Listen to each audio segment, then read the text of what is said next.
Joining me today is Patricia Grayhall, author, physician, and her latest book is A Place for Us. Her new book draws from her personal quest to find a country where she could legally reside with her British partner long before the U.S. extended immigration rights to gay couples. And this book has been described as a thrilling tale of two women who struggle for a second chance for love, redemption, and sanctuary when the whole world is against them. Dr. Grayhall has authored articles for prominent publications, including the Gay and Lesbian Review and Seattle Magazine, as well as being interviewed on NPR.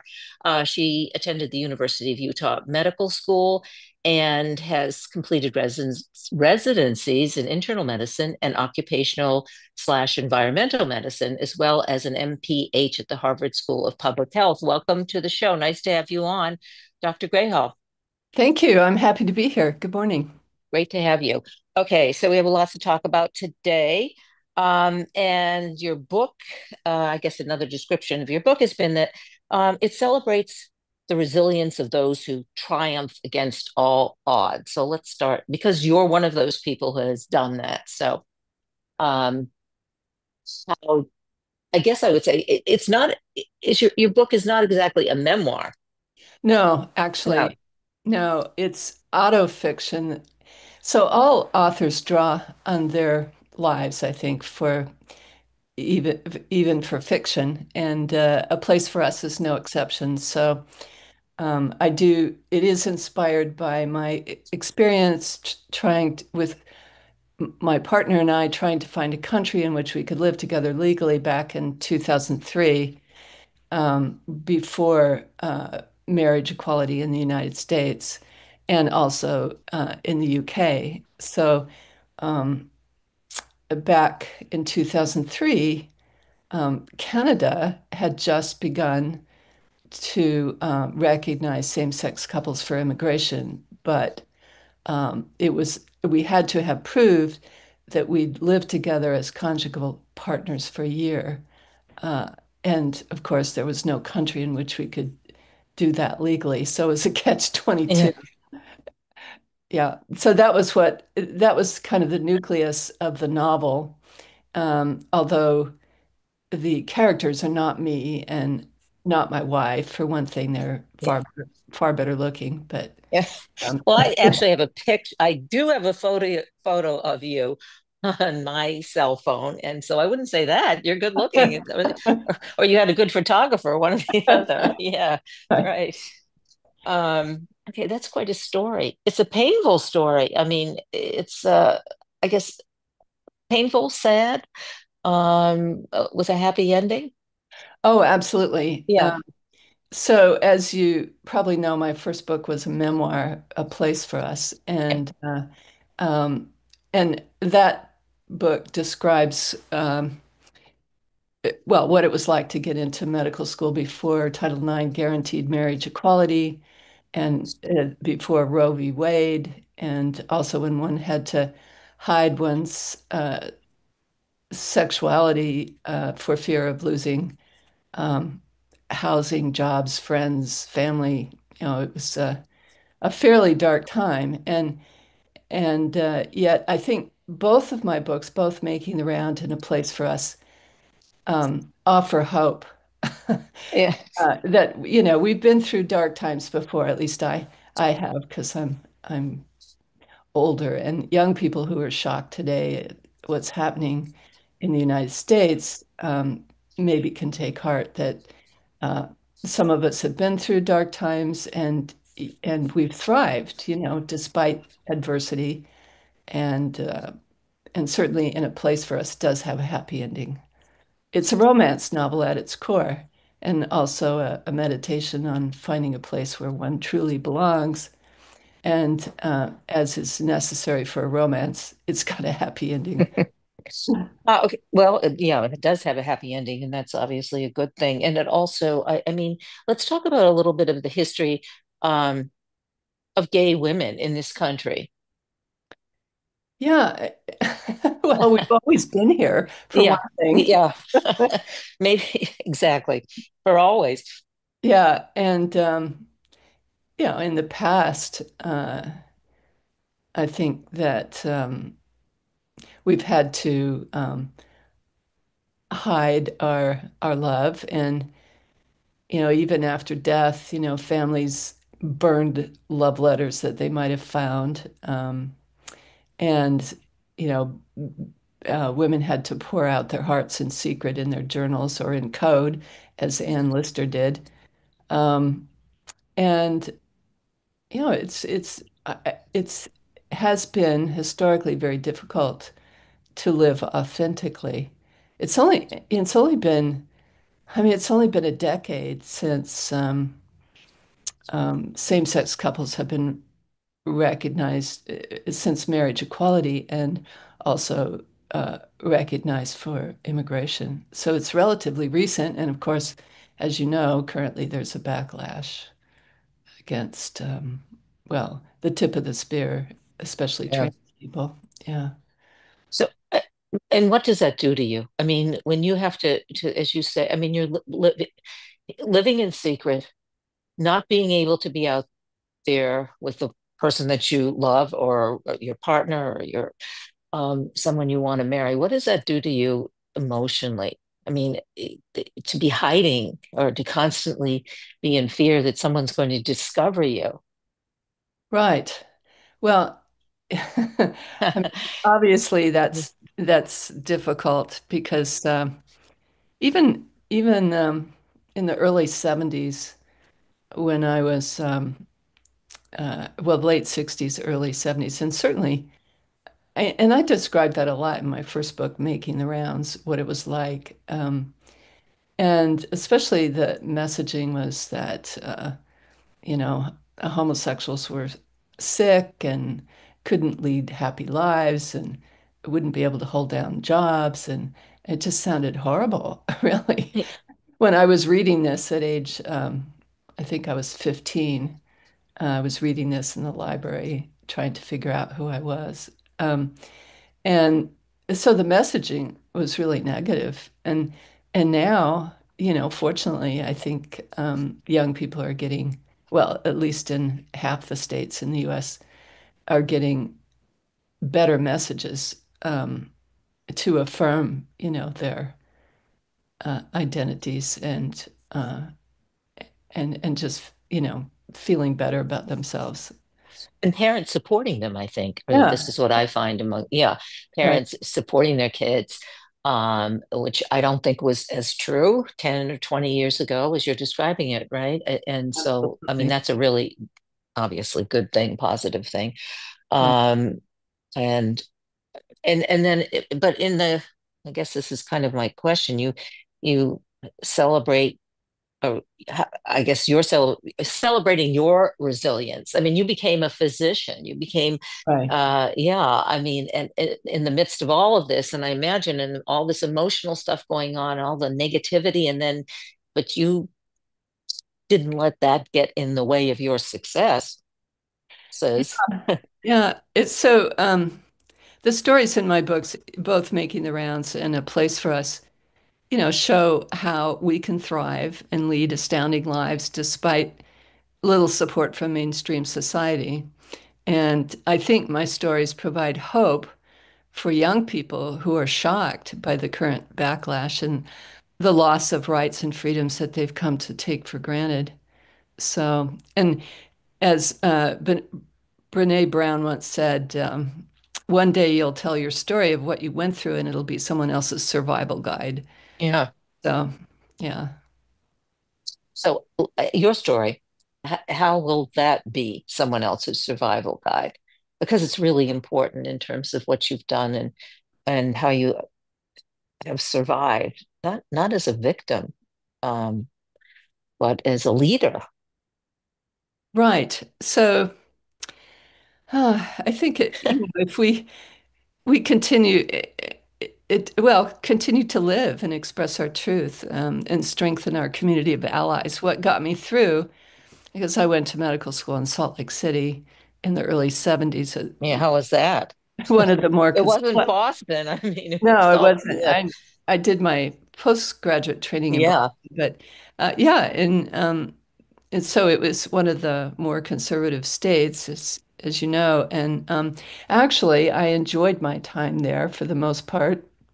It was a wonderful place to live at, and go to school. Although I did have to hide my identity, but one of the ways I coped was, as I think young people will have to do now, is to develop a close community of allies. And I did have around me kind of a cocoon of trusted friends, um, and with whom I could be authentic, particularly my friend David, who, as it turns out, was also gay, although he didn't know it at the time. So, um, but that got me through, and I think,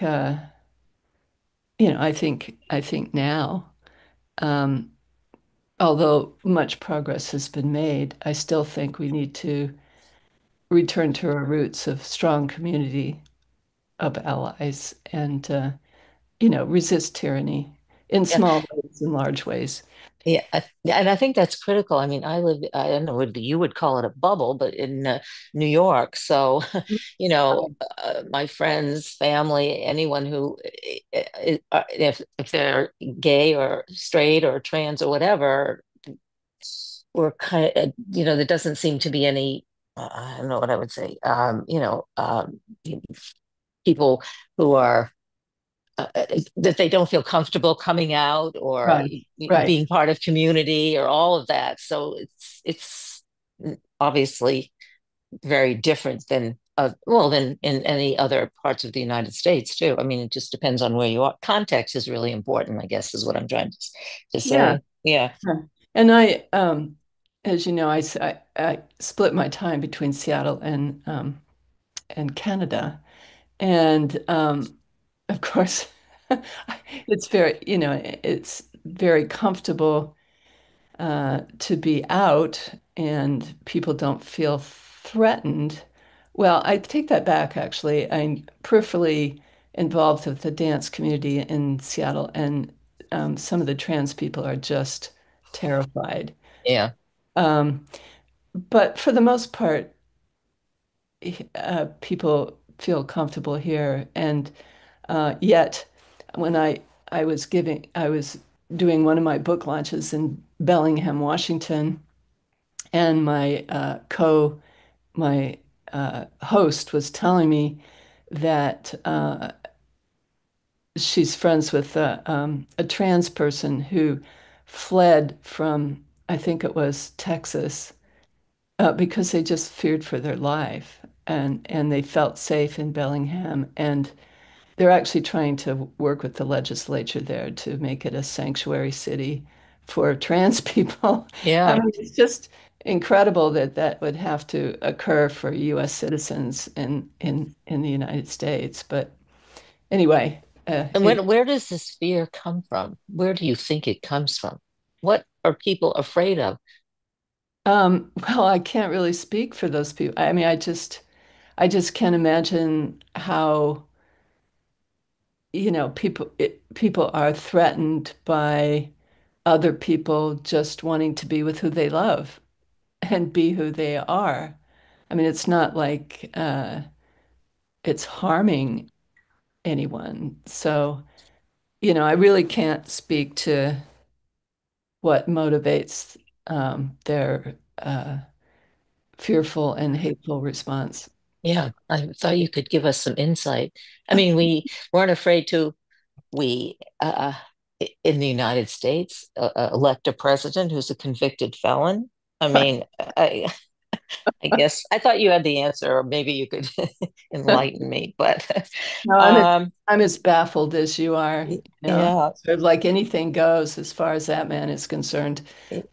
yeah, And yeah, you know, people are quoting Bible verses and such to telling people who just want to be who they are and with the person they love that they're going to hell. And so it's yeah, very incongruous, actually. exactly. But you survived. Keep going back to this. You survived also this male-dominated medical world. Right. Um, how'd you do that? Well, again, well, well, of course, since I got into medical school before Title IX guaranteed equal access for women for education, there were very few women mentors. In fact, I had one.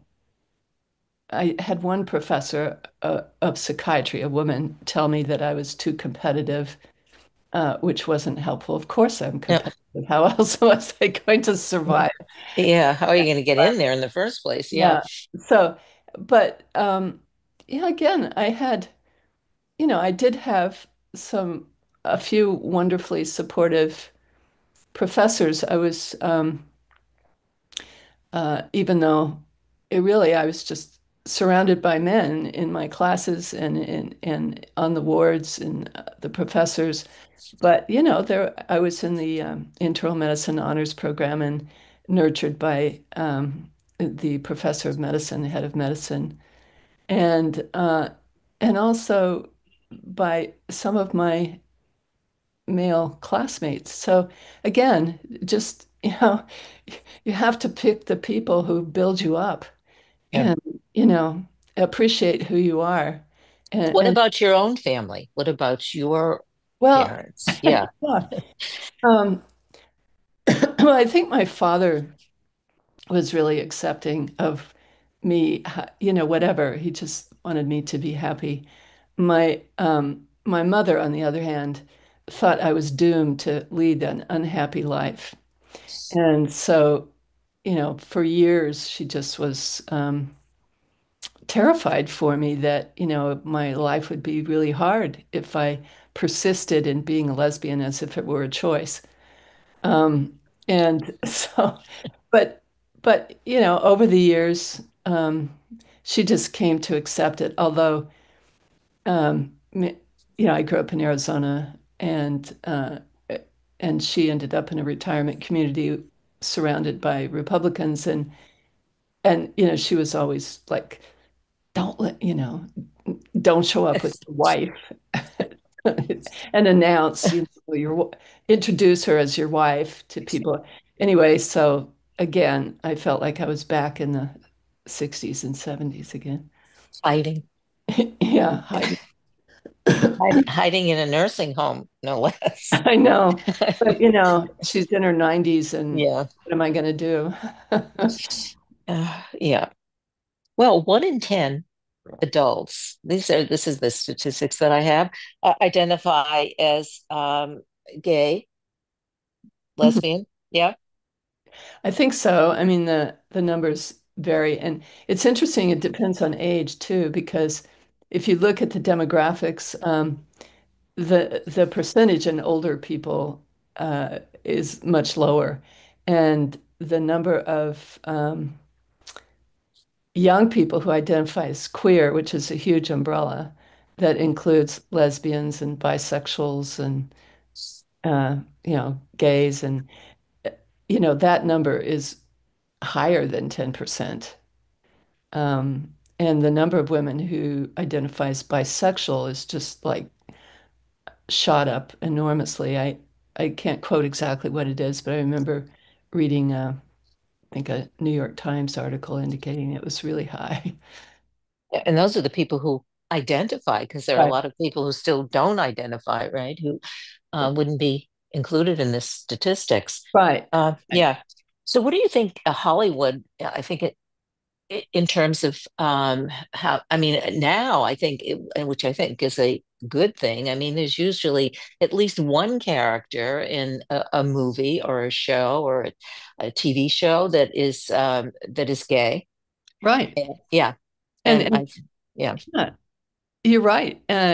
Both, I mean, readers and film watchers are demanding more stories that represent their own lives. And as queer people, we want to be known as complex, multifaceted individuals, not just defined by our sexuality.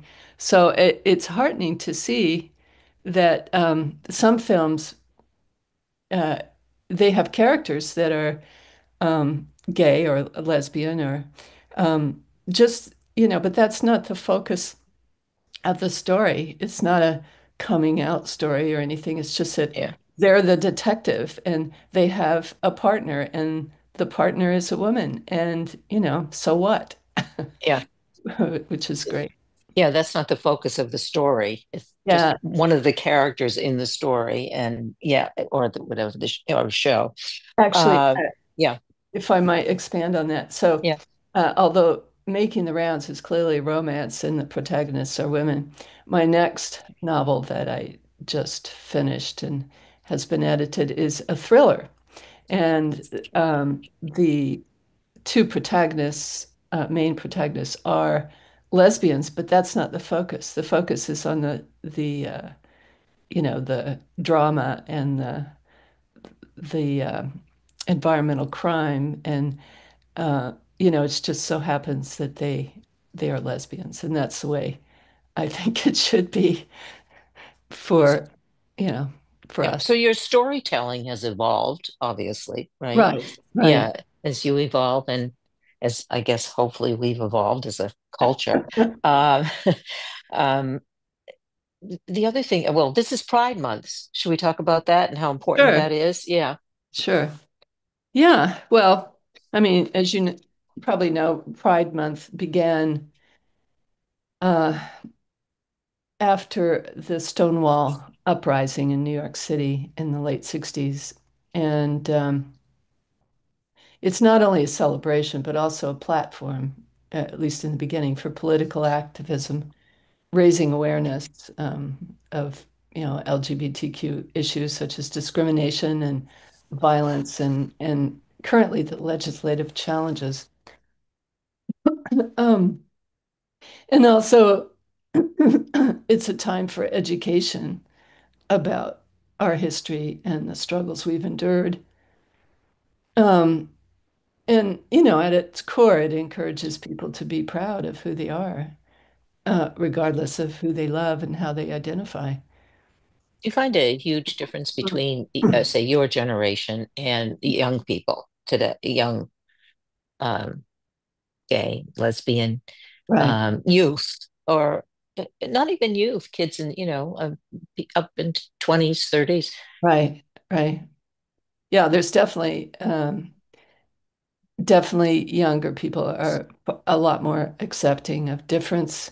And certainly there's a much wider spectrum of ways to express yourself than there were when I was growing up. Absolutely. Yeah, I mean, yeah, I think there are definitely, at least in my experience, generational differences in terms of attitudes and how kids feel about themselves, or as I said, people up until, well, there's the baby boomers, Gen X, millennials, very different. Right. Yes, that's true. And as I said before, I mean, young people today have taken for granted their freedom to Yeah. express themselves and their rights as equal human beings, and are shocked that this all could be under siege, that the gains that have been made, um, there may be regression backwards. And in fact, there already is in Yeah. some states. And I think, that's one step forward, two steps back. It's just the way progress happens. Yeah, I think that's true. Gay women and straight women Uh-huh. now have to be included in that in terms of rights being taken away from them. And Right. yeah, Or uh, just women, yeah, that's, yeah, women, Yeah. period, right? Well, Um, actually, anybody who's not a cisgender wealthy white man. right. Um, that's another show, but we only have 3 minutes left. So, Okay. yeah, and so, talk to us about the book Sure. and where we can, platforms where we can get the book, and Sure. yeah, So, A Place for Us is a romance at its core, but it's a meditation on self-acceptance and the search for a home, not just in a physical sense, but in the arms of someone who truly understands and cherishes you. So basically, the two protagonists, Joe's an ambitious environmental attorney in Washington, D.C., and Lauren's a free-spirited Brit, and they meet by chance in a London pub in 1981. But their their attraction is instant, but their romance is thwarted by Joe's career ambitions and immigration laws. And then two decades later, their lives collide again in San Francisco, but they're both trapped in unfulfilling relationships. Nevertheless, the reunion sets their passion ablaze and offers them a second chance. Um, but they have to navigate the wreckage of their current lives and Mhm. painful truths they've avoided for decades. And then they face their most daunting challenge yet, which is in a world that refuses to recognize their love, how can they possibly build a life together when no country will grant them sanctuary? So that's the basis of the story. But I also use it as a platform to go beyond my own experience to explore some of the messy issues that affect us all, such as partner abuse and the trap that people get into, with thinking they're part, because it's complicated because there's love and there's good times and there's hope the partner would change, and people uh, sometimes lose their agency to act in their own self-interest. So that was an issue I wanted to explore, and autofiction allows me to do that, to go Did you? beyond. Yeah. Yeah. So, And I'm assuming we can get the book on, oh, the yeah, book it's available everywhere. everywhere. And And in audiobooks as well. yes, yes, Yeah. it's now available in an audiobook everywhere, and in a couple weeks it'll be up on Audible as well. There was a glitch there, but it'll soon be up there. Great. And yeah, so Yeah. yeah, it's if you don't care for Amazon, you can buy it almost anywhere else. Great. Well, thanks so much for being on the Yeah. show today. It was, yes. And we've been talking to author and physician Patricia Grayhall, and you can get her book everywhere or listen to it. It's up to you. But yes, good luck with the book, and thank you so much. Thank you. It's been a Yeah. pleasure. Yeah.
Joining me today is author Dr. Cheryl Gonzalez Ziegler. Her new book is The Crucial Years, The Essential Guide to Mental Health and Modern Puberty in Middle Childhood. There's a pivotal sea change happening in children's development. The age of puberty has been trending earlier for decades. Bullying doesn't just happen on the playground, but over text and DM. Couple earlier puberty with uh, ill-equipped developing brains and the onslaught of new media and stressors that never existed when we were kids. And it's clear that parents need a new guide to raise this new generation. And Dr. Ziegler knows firsthand how challenging these years can be. Um, Yet she also recognizes that this is a tender age and pivotal opportunity to connect with your child before adolescence. She is an acclaimed expert on children's mental health and has been featured on the Today Show, CNN, Katie Couric's show. She's been interviewed in the New York Times, Washington Post, Harvard Business Review, and many more. So you are definitely the expert, Dr. Ziegler. Do you call yourself Dr. Ziegler or Dr. Cheryl? I call myself those two, and kids call me Dr. Z. So you can call me anything you want. Oh, okay, Doctor. I like Dr. Z. I like Cheryl too. Okay. Um, so where do we begin with all of this? I mean, I know you say that this whole issue of kids social media, developing brains, they get hooked in social media and technology when you say as early as 6 years old.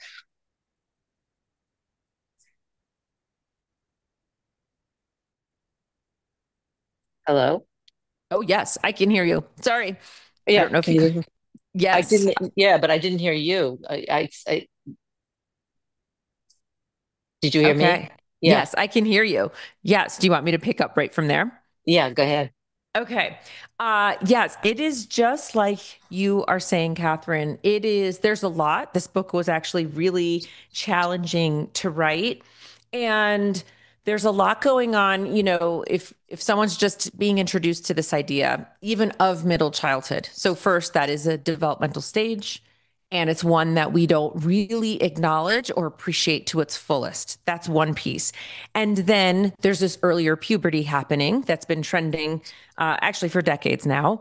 And then there is this piece around screens and everything that kids are being exposed to at younger and younger ages. And so I think when people think about screens, they think of kids who are probably teenagers. But I like to remind everybody the second your kid watches their first favorite video or show on YouTube, they have just entered into social media. YouTube is social media. And so the combination of, let's just say, those three things happening at one time does make childhood really different today than it has been for any other generation. And it's pretty dramatic. And I think parents really could use just ideas and guidance around how to navigate it. You know what I hear parents saying and grandparents saying, sort of becomes an all or nothing thing. We're not going to let our kids have any access to cell phones or social media or Instagram or YouTube or any of that, or they are too, use the word promiscuous in allowing them to do that. But what isn't there I mean, I think you talk about this, a kind of a delicate balance. Like it's not all or nothing necessarily. That's exactly my perspective. And it's actually something that I've had and been involved in. I wish I knew the exact years. I think it's been about 7 years or so. And I will tell you how that started. So, first of all, in the crucial years, I don't even actually have a chapter that's titled Screens. I call it Preteens and Success Shaping Healthier Digital Habits because this is our reality. It's not like we can say, oh, this is terrible for kids, right? And I do write all of the consequences, and many of them are detrimental. I do write that piece, but it is here. It's not our future, it's our current reality. And so The way I got involved in this idea around digital health or digital wellness was actually brought to me by, at the time, it was a high school, I think he was a rising high school senior, give him credit, Jack, a brilliant, brilliant boy, and now a young man. And he sort of came to me and said, I'm looking for an advisory board. I really have this idea that we need to really be talking about digital wellness, digital health. I see my friends, they're struggling so much. Nobody really knows what to do. Would you be an advisor? And so, really, I want to give Jack credit. Years ago, before we were talking about this, he brought this to my attention, and I became an advisor for his board. And he wrote a book written by a teenager on how can we do this healthier. And so, really, that's the spirit of my message. And this chapter is, it is really is here to stay. So what are we going to do to help our kids? It's just like sugar's here to stay. We've got drugs, we've got alcohol, we've got other addictive components to our societies. What are we going to do about it? Because they're not going away.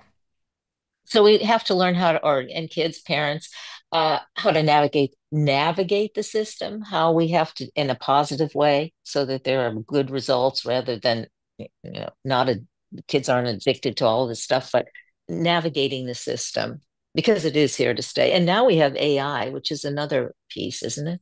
Absolutely. AI is another piece that we can't even figure that out at the college level. I was just having a great conversation with a couple of young women that, come back. I see kids now through college because of telehealth. And, one is saying, oh, I am an AI major.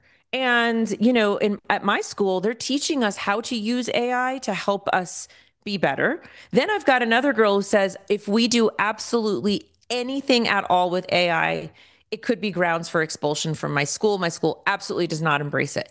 So AI is very divisive. I think for a 6 to 12-year-old, which is that middle childhood range, what parents need to be really focused on is actually almost themselves first. It's what boundaries am I willing to put up and maintain? What am I willing to learn? What am I willing to sit with my kid and watch, co-watching? What am I willing to invest in terms of putting up parental controls and other things that honestly, they are confusing. They're not necessarily easy, but they are there.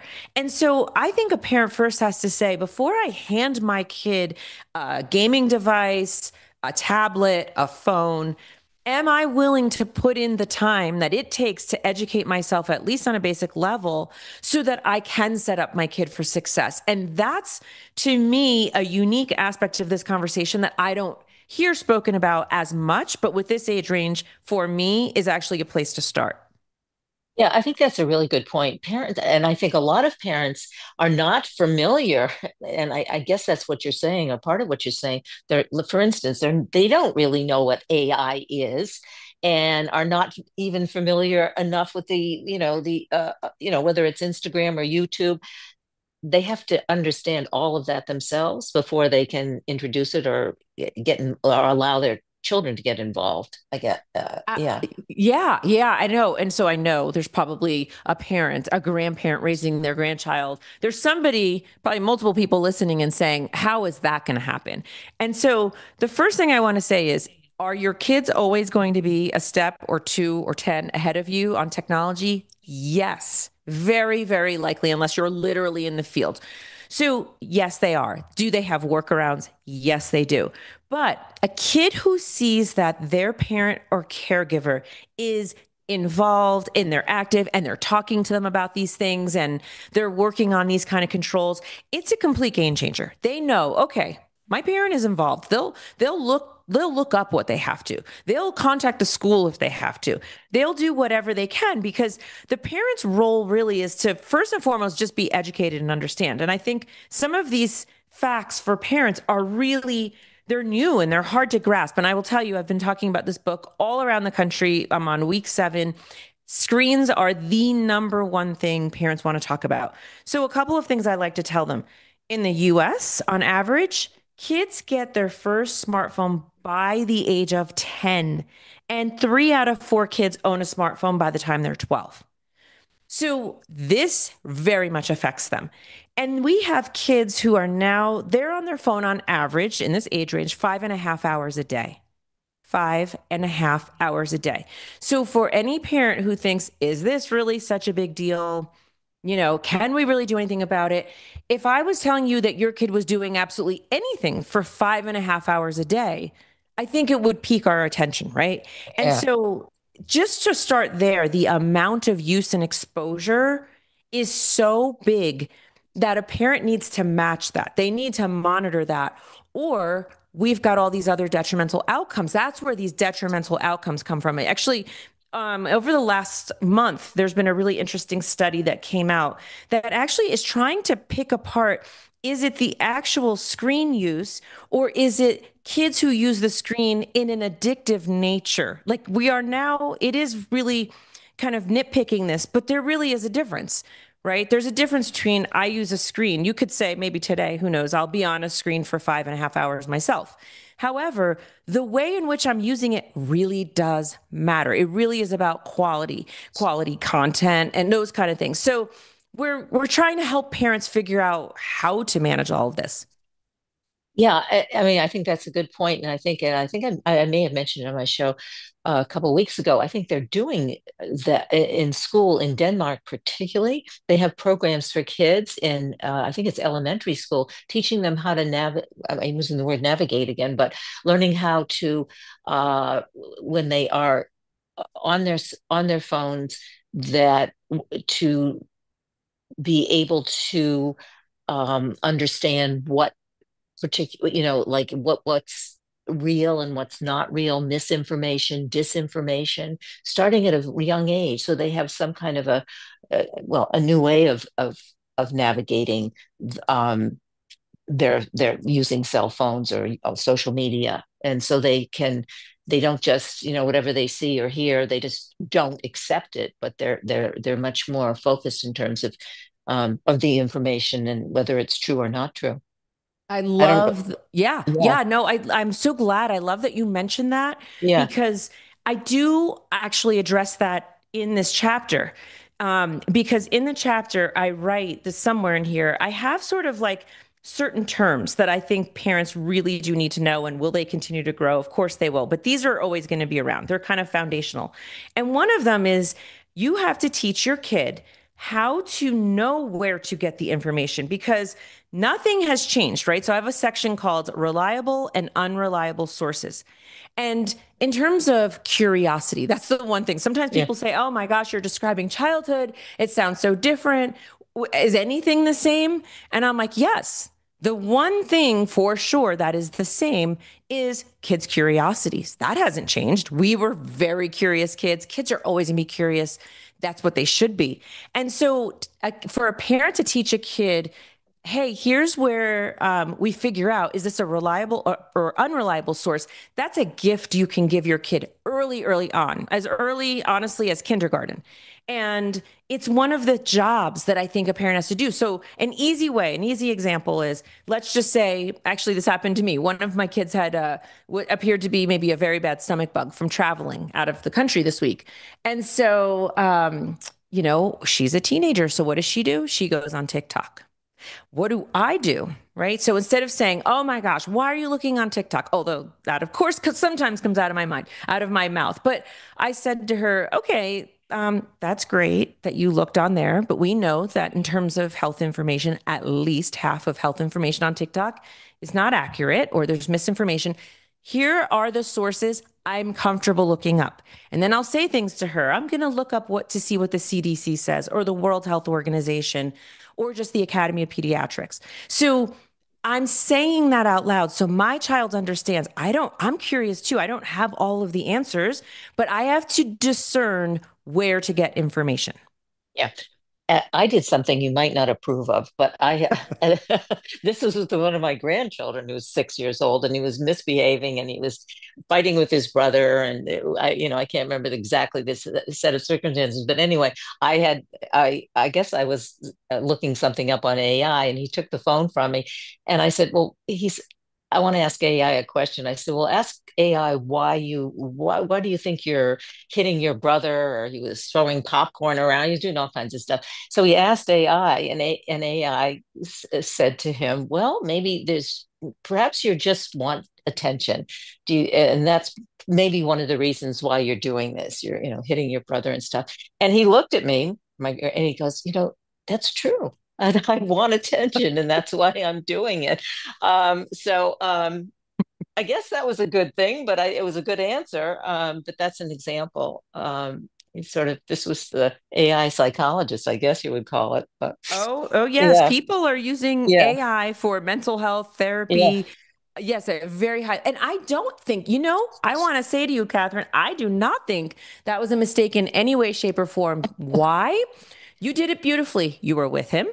yeah, You allowed him the freedom to ask that AI whatever he wanted. He asked it.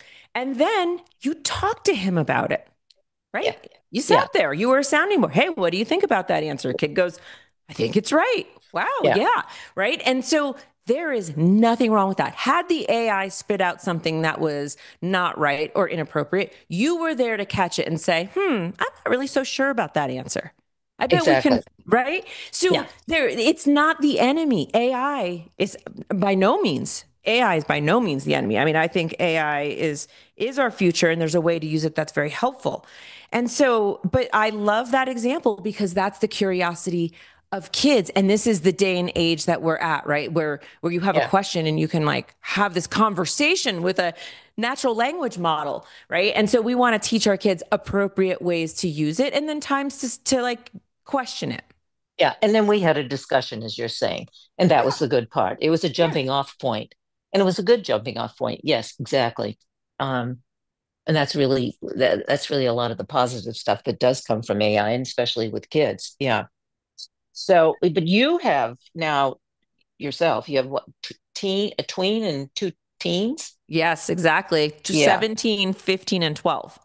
Now, is there a difference between, I'm sure there is obviously some difference between the tween and the teens in terms of how you manage all of this. Yes, on a personal level, it's funny. It might be different from what you're expecting for me to say, but I was I have no always expectations. I'm just, yeah. well, I will say, opposite of what typically probably happens in a family, I am way more conservative with the 12-year-old.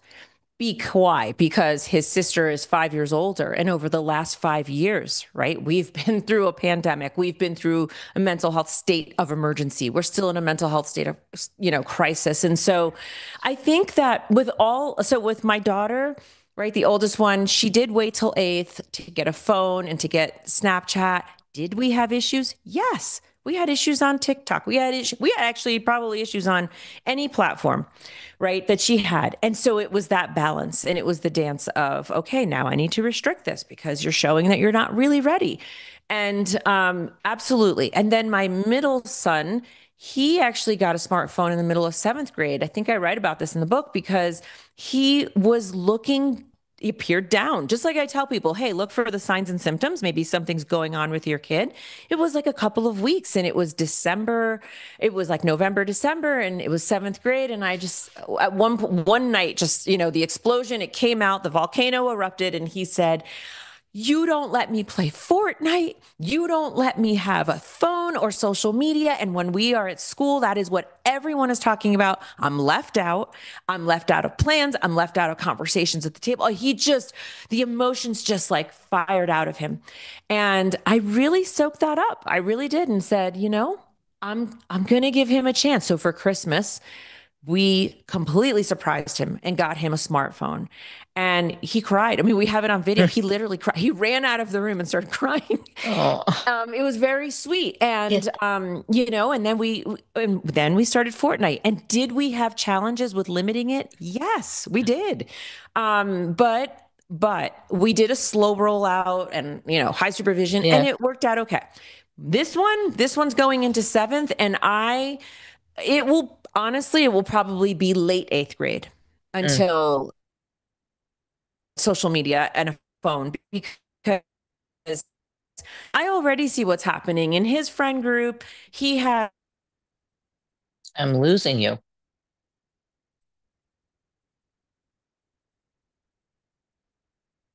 just lost. Yeah.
Okay, we're back. We were, yeah, we have 4 minutes left. I have many more questions to ask you. We got to do another show. This was great. Lots of really good information, I have to say.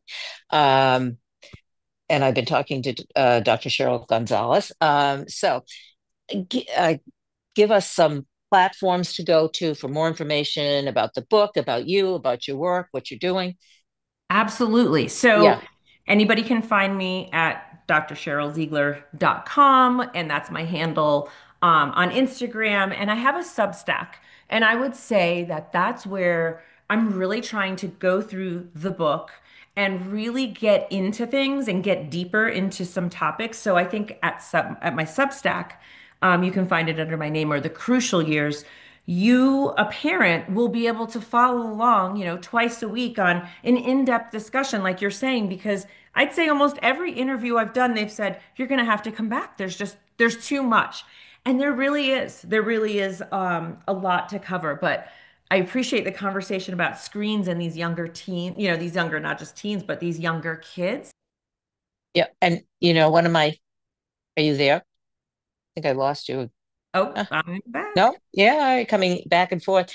Yeah, because I had a last question. I don't know if you'd be able to answer it because Yeah. it sort of stemmed from you were talking about one of your kids, but like what happens when kids go to other people's houses and you don't have control over it? I don't know. Yeah.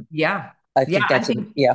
I love that question, and I'll answer it really, really briefly. But one of the things is communication. I think in this day and age, parents need to communicate with themselves.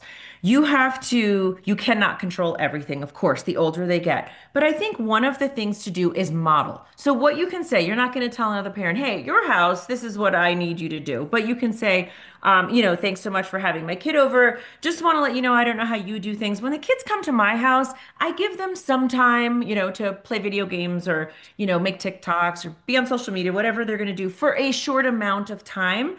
And then, I kick them out of the house or I get them doing something else. So don't know how you handle it. Just want to let you know, that's what we do at our house. That's one way of essentially saying, I hope that we'll be mindful about the way the kids spend their time. Otherwise, they are going to stare at a screen for a majority of the time. Good answer. The Crucial Years is Dr. Ziegler's book. The Crucial Years, The Essential Guide to Mental Health and Modern Puberty in Middle Childhood. Great having you on the show today. And I would like to have you back. Yes. Great. Lots more. Thank you so Yeah, much. I would love to come back. Thank you so much for having me. lots more to talk about. Yeah, thanks.